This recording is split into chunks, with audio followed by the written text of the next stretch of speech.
Hello everyone. Today I'm very happy. I'm glad to host Mr. Lim, technical architect, or I should say the CTO of Mindvalley, right? Maybe Lim, can you share a little bit more about yourself and also tell us about what is Mindvalley? Right, thank you, Dr. Lau. So I'm actually from Kota Kinabalu. As a CTO of Mindvalley, I'm responsible for overseeing the tech operations of the entire company, right? So Mindvalley is a education company with a mission of transforming lives through personal growth, and we deliver through our platform and online and offline experience around the world. Okay, so I remember when we first met, I was the director at Magic, and then I visited KK. That's the time when we first met. I was so surprised that KK actually has quite a, I would say it's a small community in terms of tech, right? But it's very strong and kind of focused, right? You guys, everybody really know what you're doing, and you have a very strong robotics culture there as well. Am I right to say that? Yeah, so we in KK had the really, the good luck and the support from the government, the state government. They provided us funding to provide spaces for a maker space. So we have a organization called Kinabalu Coders, where they do a lot of efforts in pushing about coding, about game development, about robotics, right? Yeah. So you mentioned the robotics event in KK is, I think this year is the 6th year now. Yeah. It's kind of like premier, robotics event in the whole Malaysia, right? And we have all kind of categories like autonomous sumo fighting, robot fighting, like battle bots in the cage, stuff like that. Yeah. So actually, on that topic, right? Is that you say state government support is the main thing that drives, or is there any historical background or context that why KK is so strong in terms of robotics? I think it's really comes down to the grassroots, right? So like the government and funding are enablers. They allow the space and funding to grow, right? But without the right people in place and without the drive to really push for these things, it's gonna happen, right? So we have people who are really passionate about robotics, and their main focus is not, to just do it, but also to spread the news, right? They want to get people from the rural area of Sabah to see what is possible, right? So that we have people, we're trying to reach out to all the small communities, schools around the whole interior, and get them to come and then experience like what it means, technology, how technology has changed the world, and how they can contribute to that too. Yeah, I'm very impressed and amazed when I see that the very first time. Now you're handling the entire platform for Mindvalley, and then you're the CTO. So can you tell us a little bit more about your day job, like a CTO of a large company like Mindvalley? So not that large yet, right? So our team is about 50 people right now. But I think the challenge when you have a team that big, right, and also a history, right? Yeah. So Mindvalley been around for like 15 years, right? Yep. And over the years, you have situation where you have legacy systems, you have tech debt, you have like a lot of services running that maybe even predates you, right? Yeah. So the challenge there is really to figure out what's going on, right? And to figure out who's doing what, right? So my approach when I started, because I originally started as a developer in the company, building all the tech systems, right? So I approach it from an architectural point of view, right? So like we need to understand like which service is doing what thing, and from there we try to focus our effort into the core competency of our company, right? Like for example, like we are in the learning business, we care about education. Then ideally, I want most of the people in the team to focus on that area, rather than spending time building auxiliary services and tooling that we could outsource or use third-party services, But on that topic, right? Especially now we have a lot of SAS, a lot of cloud services.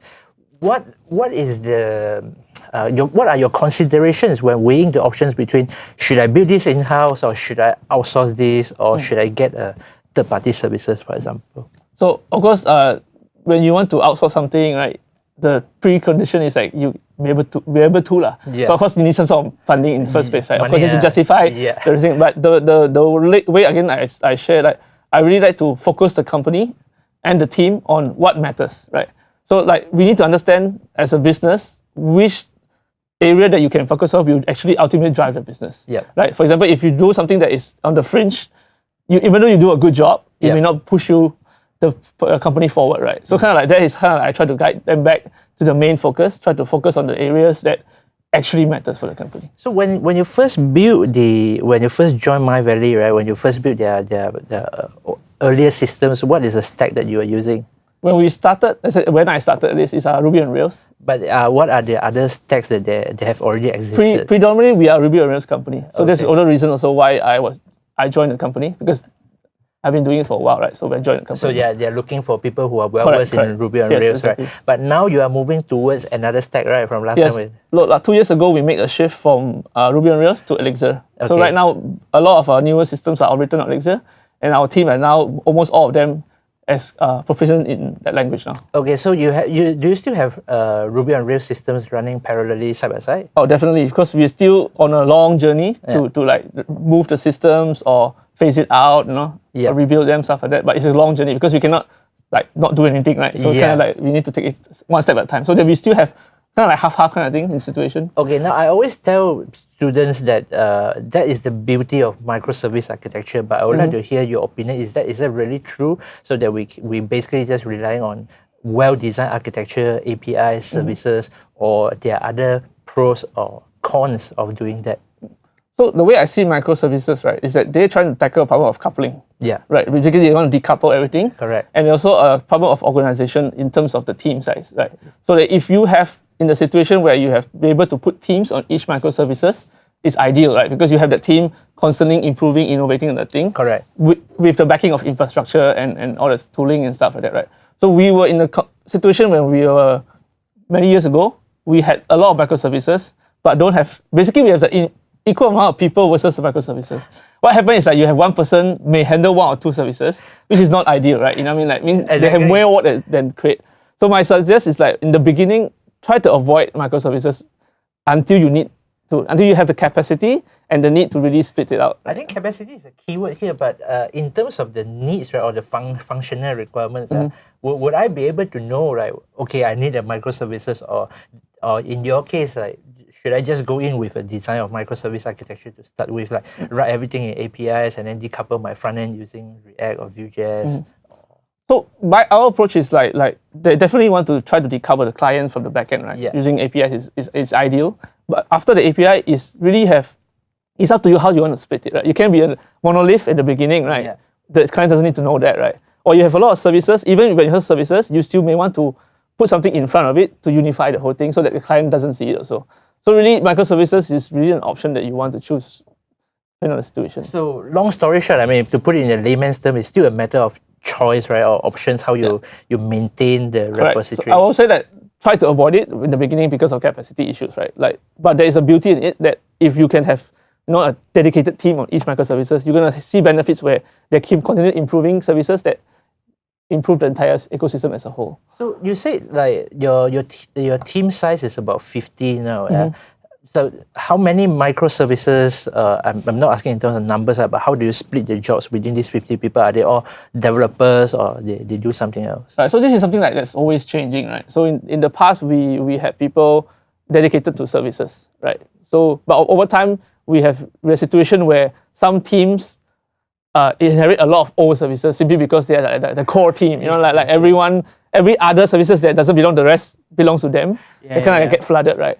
So now that we try to define a bit better in terms of product areas, like area of our product. But I'm sure that there are some dark portions that the services are there, but nobody dares to touch it. Yes, definitely. There's things that no one knows what's going on because it's like no one has built it before. Like the people had left already, right? Yeah. So that is where we need to go in and try to see whether we can phase it out, rebuild it, or try our best to really contain the situation. Right? Okay.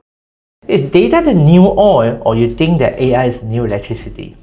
Every single industry, from food, accommodation, transportation, they're undergoing massive changes because of data, right? Analyzing data can help companies to gain information that they do not have access to in the past, and companies have been using data to help them to make better decisions and to grow the company.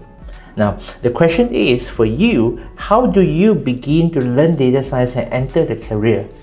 Do you need to learn mathematics first, or do you need to learn how to code, or all you need is just business and domain knowledge? In Data Science 360, you will learn a 5-step framework that guide you how to build a data science project from end to end. And not only that, you'll learn how to collect data, how to analyze data, such as structured data, unstructured data, building machine learning models, create AI applications, and ultimately present your results and findings to key stakeholders. And this is Dr. Lau, Chief Data Scientist. I'll be your trainer in this program, and whether your goal is to become a data scientist or enter a data science field, this program is for you.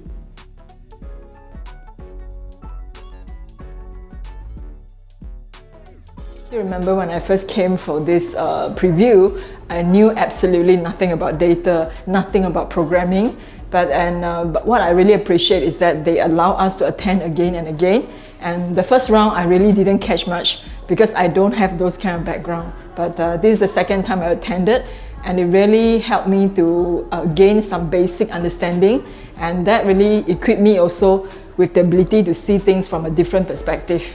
I'm an application consultant that works for ERP, so it does help me on getting more insights, how to play with the data, how can I do more outputs to present to others people, to the customers. Now I've just graduated, so I like programming a lot. So when I come to this course, it's kind of like a revision for me and give me a real connection between what have I learned in university and with what happening to the business. Because last time in university, I just learned what is the technical thing.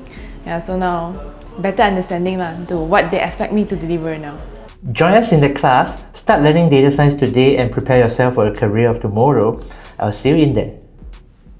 Now, let's talk about culture. Culture-wise, how do you manage such a big tech team? And I remember that when we first met, your team is relatively a lot smaller, right? Like you started with yourself with another partner, like two of you. Yep. So what are the differences when it comes to managing them? And also, how do you make sure that you still move at a reasonable pace without failing, even though you have a bigger team?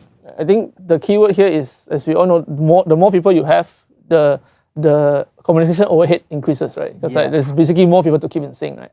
Linearly or exponentially? Yeah, exponentially. The more nodes in the network, right? Yeah. So that's a problem that we really struggle to solve. So we need to you introduce frameworks like those agile principles, Scrum, try to pick people into teams, let them self-organize. Like the idea is that they do very well by themselves, so they have communication between them very well, and try to limit them from having to talk to too many people to get something done, right? But so we're from a manager point of view, we're trying to reduce redundancy or dependencies, right? So that they can talk to each other independently, if they need to. Is that right? Yeah.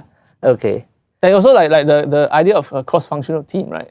So a lot of times when we do work in tech, right, like it involves multiple disciplines, right? It involves people from design, from product, from engineering, from infrastructure, from security, and even from marketing and stuff like that. So the ideal scenario is to have a team that consists of experts from all these people, so that they as a group can move towards the goal independently of anyone else. So the challenge is if you don't do that, you have people like, hey, can you help me do this? Can you help me do that? Right? You know what I mean? Because they try to sync their schedule across the board. The requests will come everywhere. Yeah, it doesn't work. So you try to reach more cross-functional where a team itself can move forward without much intervention from the other teams. Okay, now you mentioned about that, right? You are the tech team, and in such a large group, and we all know Mindvalley very well, is that you have a lot of different products, right? Then how do you deal with stakeholders and manage their requirements and expectations? Yeah, this is really quite difficult in the sense that because there are a lot of stakeholders and there's a lot of requirements coming in. Right? Like I mentioned, Mindvalley is a bit unique. We have a lot of products, and it's not just like a single product company, right? So one thing, processes is going to be very important, right? Processes, you have to do it in such a way that you don't make it sound like as if you're saying no to everyone, but at the same time, you can't say no, yes to everyone, right? So it's kind of like a delicate balance, right? So you kind of need them to understand that where you are from, in the sense that, guys, we have a lot of things on our plate. Let's help us also prioritize the right thing as a company, not just as individuals, not just as a team or a department, you know what I mean? I would like to argue a little bit on that, because everybody who comes to you, they will say mine is the most important. Exactly. If not, I wouldn't have talked to you, right? But how do you convince them that this is my priorities and I will try to prioritize you without making them feel bad? Usually it's a symptom of because we try to assign KPIs to different departments, right? And they'll of course try their best to drive their KPIs. It makes sense, right? And the contention is when their KPI requires support from other departments, and then the same thing happens across the board. And really where the higher management need to step in and really define the real direction that we want to go. Like are we okay as a company to say no to this area for now, changing the KPIs before we move into it, right? Kind of like a conversation has to be had, because else the contention point is always going to be there. They're always going to be pushing because it's their job and they should be doing it. Yeah. I really love this conversation because these are the sort of things that you will never hear in any kind of talks, except fireside chat. But as a CTO, right, what are the problems that you're facing? I think, like as you mentioned before, like stakeholder management is a big thing. Right? So a big part of my job is to really understand like each stakeholder, like what they're really after. Right? Kind of like you need to understand two parts. Right? First is what their goal is. Like what's their KPI? What's their intention? What's really the aim they're trying to? I mean, I ask you for something, right? There's a reason they ask you something. That's one, right? Second, you kind of like really know their personality, right? And their approach to things. Because why this matter is that the combination of these two actually changes how they approach. Maybe the way they ask you will be different from person to person, even though they want the same thing, right? If you understand this well, then you'll be able to distill that actually what they want and really figure it out from there.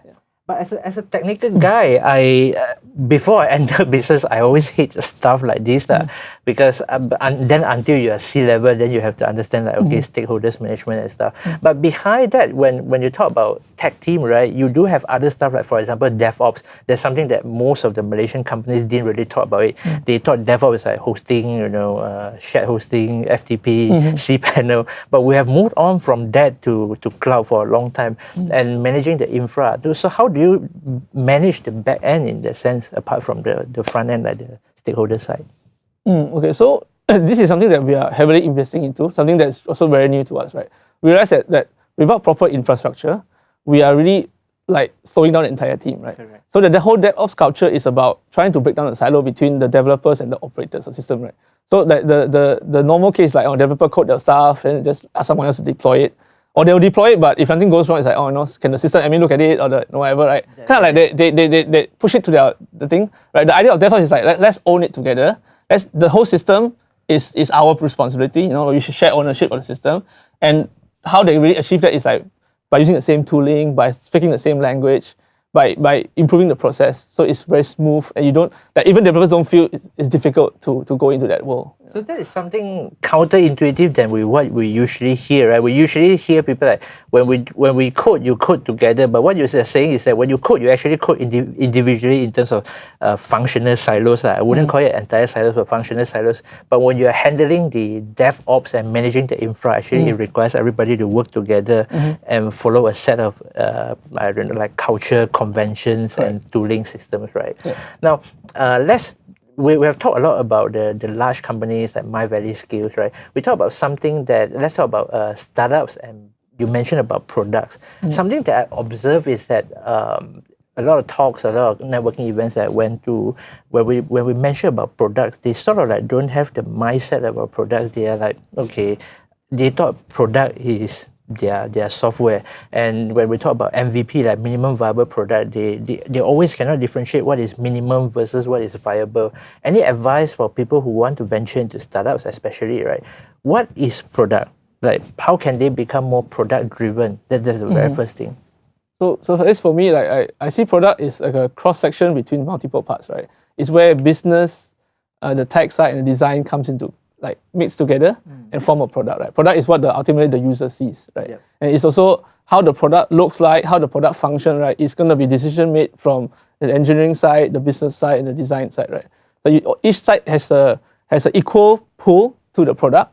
And the problem with a lot of people is that they have only one view of the product. Like maybe it's only from business side, how the product should look like. From the design side. Or the worst part for a techie like me will be like, from the engineering side, like how cool is the stack I'm using and stuff like that. But the user doesn't care, right? Because so kind of you need to balance these three areas and really find the product which ultimately is supposed to solve a problem for a user, right? But as a startup, we don't have the luxury to hire that many people at the very beginning, right? So how should they overcome this, or at least to cultivate the mindset like, okay, I need to really have a product mindset? I think the first thing to accept is that whatever idea that you have may not be unique. Right, I think that the thing that people are so attached to their idea, right? They don't go out there and validate, right? They don't even talk to friends, like, hey, I don't want to tell you the full story. I'll tell you like a little bit, right? But the problem is that Tell you the stories that you want to hear. yeah. Or you try to validate the thing that you want to validate, right? Without the whole picture. So the real thing that if you go out there and talk to friends, like you don't need to learn everything, but you can get advice from people who know that have done this before, people in the right space in different areas, get their answer. Like don't worry so much about the idea.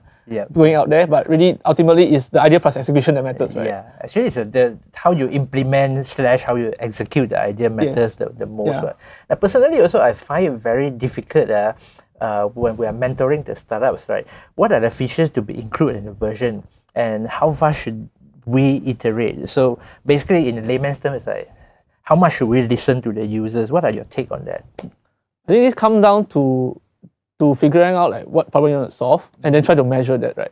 Because without any sign of measurement, we never figure out like whether we are actually going closer to the goal. We will always, from our point of view, try to do more and more to hopefully go to goal, right? If you don't measure anything, you're just throwing things on the wall and hopefully it sticks, right? And that's really the problem that we see across the board. So which one is worse if everybody... I've seen companies that does things like everything sticks also. Like everything they do also looks right. And then nothing fell. But also we have seen some companies like, okay, I think the blessing is that most of the stuff fell, right? And then got some sticks. But what if everything looks right to them? What are your advice for those people? Because like if we iterate too fast, right, the user will complain, right? Why you keep changing it? But if we iterate too slow, it's like, you're not listening to us. So how do you find the true north? I think again go back to ultimately the right problem you want to solve, right? So like for example, if you're making a software for a particular group of users, but you have people complaining from different segments, then it's your decision to decide whether you want to pursue that, right? The danger is that you're trying to pursue every single one. Correct. And then that's where you get in trouble, right? So you kind of like, sometimes you need to fire your customer, right? You kind of sense like, I'm not going to pursue this direction because of certain reason. I'm just going to focus on this one. But it takes a lot of courage to do that. Right? Courage, right? Okay, now towards the end of this fireside chat, right, I would like to learn more about your views in terms of Malaysian startups. So I know that many techies like us, number one, like you said, will be very much into our own ideas, right? Every single line of code that we wrote is like our blood and tears there. So they are very protective in terms of their idea, but at the same time they need to be open up and listen. So if somebody wants to start a startup and they come to you with an idea, what would be your advice to them in terms of number one, how do they find the right tech co-founders, and then number two is how do they go about and validate their product and scale it? The thing before you even go to like who your co-founder should be, right? First is like the validation matters, right? Like a thing I like to ask them to think about, to have a thought experiment. It's like think of the competitors that you're gonna have, right? Because in this world, almost anyone can be your competitor, like at least partially, right? Think of that, and then either direct or indirect. Indirect or direct. Like try to think of that and see whether if what you're doing is your startup build on top actually a feature of a bigger product, for example, right? And that's actually very dangerous, right? You know, imagine like you're doing something that another big company can just enable a feature and then basically wipe out your entire business. But that's not the case. When I tell them that, they say, that's exactly what we're doing so that one day Google or Apple will acquire me. That is kind of like you kind of hope that you've gone bigger before they realize the fact. Like it happens before. I mean, like there are a lot of cases that happen before, but again, it's kind of like luck draw, right? Basically black swan effect. Usually not the case. Unless you have certain domain knowledge, like you know something that they don't, right? Or you know that they will never enter this space because of a certain reason, then it's okay to do that, right? So basically, you know better. The barrier. Or, there's some sort of barrier that you prevent them from doing it, then it's okay. Okay. So, and then any advice for them, like, okay, once they have gone past that stage and then they got a co-founder, right? How do they execute that idea and scale it from there? So even for the founder, right? I think the key is that to find people who are very passionate about solving the same problem that you're trying to solve, right? So they live and breathe that they want to solve that problem, not so much for anything else, but for that problem. And from there, it's really an iterative process, right? The whole philosophy of Lean is to learn as much as possible, and then you choose the learning and then continue to build on top of it. So don't get too married about your solution in the beginning. Be open-minded. Like that's why validation matters. Throw it out there and see. Try to maximize the learning you can get in the minimum amount of time. Right, and that a lot of time doesn't involve tech, unfortunately. Most of the time it doesn't. Tech is basically just an enabler, Yeah. like we said at the very beginning. All right, so thank you very much for watching. And if you like our content and you have any questions, leave them in the comment section. And don't forget to subscribe to our Facebook and YouTube channel. And once again, thank you, Lim, for being with us. And I will see you in the next one.